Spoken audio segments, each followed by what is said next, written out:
Stamattina mi sono alzato, oh bella ciao, bella ciao, bella ciao, ciao, ciao. Stamattina mi sono alzato e ho trovato l'invaso. Bella Ciao, 2-cü Dünya Müharibəsində İtaliya partizanlarının marş kimi ifa etdikləri İtalyan xalq mahnısıdır.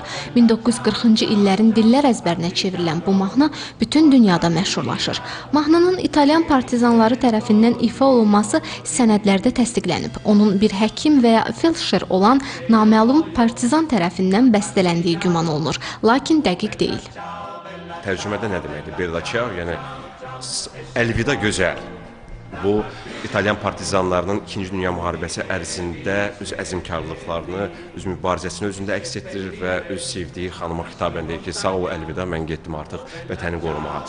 Mahnının yaranmasına bağlı müxtəlif fikirlər var, amma əsas etibarlı mənbələr məhz 40-cı illərin birinci yarısında, yəni müharibənin gedişatında bu mahnının yaranması versiyası daha dəqiqdir.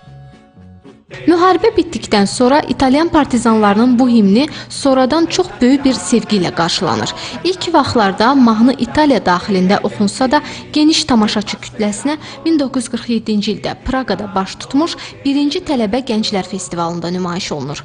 Bundan sonra mahnının şöhrəti sürətlə bütün Avropaya, Amerikaya yayılır. Una mattina mi sono svegliato, oh bella ciao, bella ciao, bella ciao, ciao, ciao. Se io muoio da partigiano, oh bella ciao, bella ciao, bella ciao, ciao, ciao.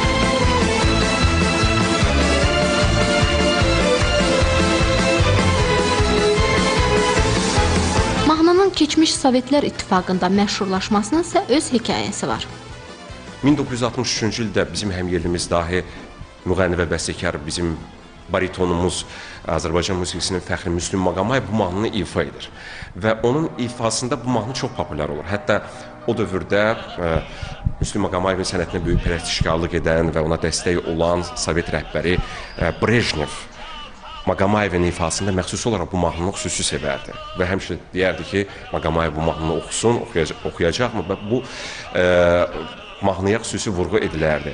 Hətta belə bir film də var, Müslüm Maqamayevin həyat və yaradıcılığından bəhs edən Payot Müslüm Maqamayev, oxuyur Müslüm Maqamayev. Bu 1971-ci ildə çəkilmiş sənədli musiqili konsert filmidir. Bax, orada Müslüm Maqamayev bunu oxuyur. Onun identiyası da var, özü rayal arxasında əyləşir və oxuyur. Özü də o həm İtalyan dilində ifa edir. Çünki İtaliyada təhsil almışdı. İtalyan dilində ifa edir və bir hissəsində Rus dilində ifa edir. Prascia Lucia, non si tnjade, oh bella ciao, bella ciao, bella ciao, ciao, ciao, jana na svijete, ujdu sa Italijanom, garibaldijskih partizan. Mahnı ikinci baharının Netflix istehsalı olan La Casa de Papel serialı sayəsində yaşayır. Baş qəhrəmanın ifası qısa müddət ərzində demək olar bütün sosial şəbəkələrdə paylaşılır və trendə çevrilir. Seppellire la sui montagna, bella ciao, bella ciao, bella ciao, ciao, ciao, e seppellire la sui montagna sotto l'ombra di un bel fiore.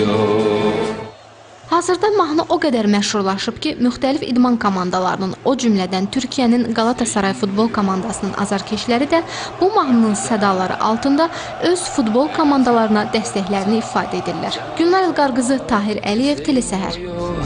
Da partizano tu mi devi seppellire.